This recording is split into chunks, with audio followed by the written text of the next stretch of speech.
ನಮಸ್ಕಾರ ಪೋಷಕರೇ ಮತ್ತು ವಿದ್ಯಾರ್ಥಿಗಳೇ, 2026ರ ನವೋದಯ ಪರೀಕ್ಷೆ ಬರೆದು ಫಲಿತಾಂಶಕ್ಕಾಗಿ ಕಾಯುತ್ತಿದ್ದೀರಾ? ನಿಮ್ಮ ಮಗುವಿಗೆ ಎಷ್ಟು ಅಂಕ ಬಂದರೆ ಸೀಟು ಗ್ಯಾರಂಟಿ? ರಿಸಲ್ಟ್ ಯಾವ ದಿನಾಂಕದಂದು ಬರಲಿದೆ ಮತ್ತು ಸಣ್ಣ ದಾಖಲಾತಿ ತಪ್ಪಿನಿಂದ ಸೀಟು ಸಿಕ್ಕರೂ ಕೂಡ ಕೈ ತಪ್ಪಿ ಹೋಗುವ ಅಪಾಯ ಇದೆಯಾ? ಇವೆಲ್ಲ ಮಾಹಿತಿಗಳನ್ನ ಕುರಿತು ನಾವು ಈ ಒಂದು ವಿಡಿಯೋದಲ್ಲಿ ಕಂಪ್ಲೀಟ್ ಆಗಿ ತಿಳಿಸಿಕೊಡ್ತೇನೆ. ಏಕೆಂದ್ರೆ ಇದು ನಾನು ನಿಮಗೆ ನಿಖರವಾದ ಕಟ್ ಆಫ್ ಮತ್ತು ಯಾರಿಗೂ ತಿಳಿಯದ ಪ್ರಮುಖ ಮಾಹಿತಿಯನ್ನ ಬಿಚ್ಚಿಡಿದ್ದೇನೆ. ಸ್ವಾಗತ. ಇದು ನಿಮ್ಮ ನೆಚ್ಚಿನ Kiran entrance academy YouTube channel. ಯಾರೆಲ್ಲ ಹೊಸಬರಿದ್ದೀರೋ ದಯವಿಟ್ಟು ಚಾನಲ್ ನ ಸಬ್ಸ್ಕ್ರೈಬ್ ಮಾಡಿಕೊಂಡು ವಿಡಿಯೋಗೆ ಒಂದು ಲೈಕ್ ಮಾಡಿ ಅಂತ ಹೇಳ್ತಾ, ಮೊದಲಿಗೆ ಡಿಸೆಂಬರ್ 13, 2025ರಂದು ಮುಕ್ತಾಯಗೊಂಡ ಹಂತ ಒಂದ ಪರೀಕ್ಷೆಯ ಫಲಿತಾಂಶ ಯಾವಾಗ ಬರುತ್ತದೆ ಅನ್ನೋದಾದ್ರೆ, ನಾವು ಈ ಕಳೆದ 3 ವರ್ಷಗಳಲ್ಲಿ ಅಂದ್ರೆ 2023, 24, 25ನೇ ಸಾಲಿನಲ್ಲಿ ನಡೆದಂತಹ ನವೋದಯ ಫಲಿತಾಂಶದ ಇತಿಹಾಸವನ್ನು ಗಮನಿಸಿದರೆ, ಪರೀಕ್ಷೆ ನಡೆದು ಸರಿಯಾಗಿ 2 ರಿಂದ 2.5 ತಿಂಗಳ ಅಂತರದಲ್ಲಿ ಫಲಿತಾಂಶ ಪ್ರಕಟವಾಗಿದೆ. ಇದರ ಆಧಾರದ ಮೇಲೆ 2026ರ ಡಿಸೆಂಬರ್ ಪರೀಕ್ಷೆಯ ಫಲಿತಾಂಶವು ಖಚಿತವಾಗಿ ಮಾರ್ಚ್ 2026ರ 3ನೇ ಅಥವಾ 4ನೇ ವಾರದಲ್ಲಿ ಪ್ರಕಟವಾಗಲಿದೆ. ಇನ್ನು ಏಪ್ರಿಲ್ 11ರಂದು ನಡೆದ ಹಂತ 2ರ ಪರೀಕ್ಷೆಯ ಫಲಿತಾಂಶ ಮೇ ತಿಂಗಳಲ್ಲಿ ನಿರೀಕ್ಷಿಸಲಾಗಿದೆ. ದಯವಿಟ್ಟು ಕೇಳಿ, ನಿಮ್ಮ ಮಗು 100ಕ್ಕೆ 90 ಅಂಕ ಪಡೆದರೂ ಫೇಲ್ ಆಗುವ ಸಾಧ್ಯತೆ ಇದೆ. ನವೋದಯದಲ್ಲಿ ಕೇವಲ ಒಟ್ಟು ಅಂಕಗಳಷ್ಟೇ ಅಲ್ಲ, ಪ್ರತಿಯೊಂದು ವಿಭಾಗದಲ್ಲೂ ಕನಿಷ್ಠ ಅಂಕಗಳನ್ನ ಪಡೆಯೋದು ಕಡ್ಡಾಯ. ಒಟ್ಟು 80 ಪ್ರಶ್ನೆಗಳಲ್ಲಿ ಮೆಂಟಲ್ ಎಬಿಲಿಟಿ 40ಕ್ಕೆ ಕನಿಷ್ಠ 14, ಅರ್ಥಮೆಟಿಕ್ ನಲ್ಲಿ 20ಕ್ಕೆ 7 ಮತ್ತು ಭಾಷಾ ವಿಷಯದಲ್ಲಿ 20ಕ್ಕೆ 7 ಪ್ರಶ್ನೆಗಳನ್ನ ಸರಿಯಾಗಲೇಬೇಕು. ಇದರಲ್ಲಿ ಒಂದು ವಿಷಯದಲ್ಲಿ ಕಡಿಮೆ ಬಂದರೂ ಮೆರಿಟ್ ಲಿಸ್ಟ್ ಗೆ ಪರಿಗಣಿಸುವುದಿಲ್ಲ.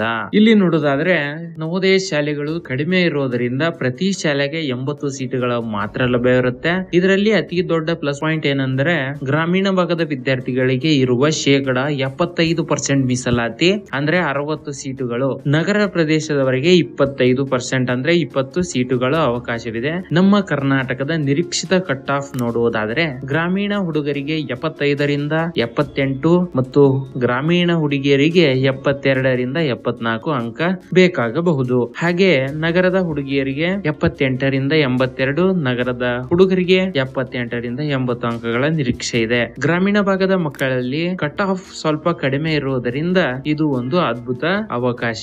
ಸೀಟು ಸಿಕ್ಕು ತಕ್ಷಣ ರಿಲ್ಯಾಕ್ಸ್ ಆಗಬೇಡಿ.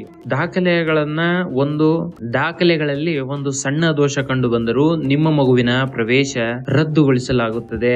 ರಿಸಲ್ಟ್ ಗೂ ಮುನ್ನವೇ ಈ ದಾಖಲಾತಿಗಳನ್ನ ಸಿದ್ಧಪಡಿಸಿಕೊಳ್ಳಿ. ಅಧಿಕೃತ ಜನನ ಪ್ರಮಾಣ ಪತ್ರ, 4 ರಿಂದ 5 ಇತ್ತೀಚಿನ ಫೋಟೋಗಳು, ಆಧಾರ್ ಕಾರ್ಡ್, ಸರ್ಕಾರಿ ವೈದ್ಯಕಾರಿಯಿಂದ ಪಡೆದ ಮೆಡಿಕಲ್ ಫಿಟ್ನೆಸ್ ಸರ್ಟಿಫಿಕೇಟ್, ಜೊತೆಗೆ ಗ್ರಾಮೀಣ ಕೋಟಾದಲ್ಲಿ ಆಯ್ಕೆಯಾಗಿದ್ದರೆ 3, 4, 5ನೇ ತರಗತಿಯಲ್ಲಿ ಗ್ರಾಮೀಣ ಶಾಲೆಯಲ್ಲೇ ಓದಿರುವ ಒಂದು ದೃಢೀಕರಣ ಪತ್ರ ಬೇಕು, ಅಂದ್ರೆ ರೂರಲ್ ಸರ್ಟಿಫಿಕೇಟ್ ಬೇಕು. ಜಾತಿ ಪ್ರಮಾಣ ಪತ್ರ ಮತ್ತು ನಿವಾಸಿ ಪ್ರಮಾಣ ಪತ್ರ ಕಡ್ಡಾಯವಾಗಿ ಬೇಕು, ಅಂದ್ರೆ ರೆಸಿಡೆನ್ಸಿಯಲ್ ಸರ್ಟಿಫಿಕೇಟ್. ಒಂದು ವೇಳೆ ಮಾರ್ಚ್ ನಲ್ಲಿ ಬರುವ ಮೊದಲ ಪಟ್ಟಿಯಲ್ಲಿ ನಿಮ್ಮ ಮಗುವಿನ ಹೆಸರಿಲ್ಲದಿದ್ದರೆ ಏನು ಮಾಡಬೇಕು ಅನ್ನೋದಾದ್ರೆ, ದಯವಿಟ್ಟು ಆತಂಕ ಪಡಬೇಡಿ. ದಾಖಲೆಗಳನ್ನ ಪರಿಶೀಲನೆ ನಂತರ ಖಾಲಿ ಉಳಿಯುವ ಸೀಟುಗಳನ್ನ ತುಂಬಲು ನವೋದಯ ಸಮಿತಿಯು 2ನೇ, 3ನೇ ಮತ್ತು 4ನೇ ಕಾಯುವಿಕೆ ಪಟ್ಟಿಯನ್ನ ಬಿಡುಗಡೆ ಮಾಡುತ್ತೆ, ಅಂದ್ರೆ ವೇಟಿಂಗ್ ಲಿಸ್ಟ್ ನ ಬಿಡುಗಡೆ ಮಾಡುತ್ತೆ. ಇಲ್ಲಿ ನಿಮ್ಮ ಮಗುವಿಗೆ ಖಂಡಿತ ಅವಕಾಶ ಸಿಗಬಹುದು.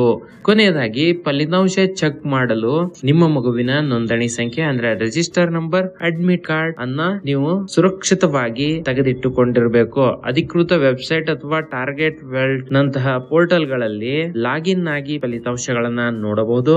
ನವೋದಯ ಮತ್ತು ಸೈನಿಕ್ ಶಾಲೆಯ ಪ್ರವೇಶ ಪರೀಕ್ಷೆಯ ಅತ್ಯುತ್ತಮ ತರಬೇತಿಗಾಗಿ ನಮ್ಮ Kiran entrance academy YouTube channel ನ ಸಬ್ಸ್ಕ್ರೈಬ್ ಮಾಡಿ. ಈಗಾಗಲೇ ನಮ್ದು ಆಫ್ಲೈನ್ ಕ್ಲಾಸಸ್ ರನ್ ಆಗ್ತಿದೆ. ದೇವಗಿರಿ ಯಲ್ಲಾಪುರದಲ್ಲಿರಂತಹ ನಮ್ಮ ಕಿರಣ್ ಎಂಟ್ರೆನ್ಸ್ ಅಕಾಡೆಮಿಗೆ ಪ್ರವೇಶಗಳು ಈಗಾಗಲೇ ಶುರುವಾಗಿದೆ. ಯಾರಿಗೆಲ್ಲ ಇಂಟ್ರೆಸ್ಟ್ ಇದೆಯೋ ಈ ಸ್ಕ್ರೀನ್ ಮೇಲೆ ಕಾಣ್ತಾ ಇರೋ ನಂಬರ್ ಗೆ ಕಾಲ್ ಮಾಡಿ ಹೆಚ್ಚಿನ ಮಾಹಿತಿಯನ್ನ ತಿಳಿದುಕೊಳ್ಳಿ ಅಂತ ಹೇಳ್ತಾ, ಈಗಲೇ ನಮ್ಮ ವಿಡಿಯೋಗೆ ಲೈಕ್ ಮಾಡಿ, ಇತರ ಪೋಷಕರೊಂದಿಗೆ ಶೇರ್ ಮಾಡಿ, ಮರೆಯದೆ ನಮ್ಮ ಯೂಟ್ಯೂಬ್ ಚಾನಲ್ ನ ಸಬ್ಸ್ಕ್ರೈಬ್ ಮಾಡಿ. ನಿಮ್ಮ ಮಗುವಿನ ಉಜ್ವಲ ಭವಿಷ್ಯಕ್ಕಾಗಿ ಕಿರಣ್ ಎಂಟ್ರೆನ್ಸ್ ಅಕಾಡೆಮಿಯಿಂದ ಶುಭಾಶಯಗಳು. ಮುಂದಿನ ವಿಡಿಯೋದಲ್ಲಿ ಸಿಗೋಣ.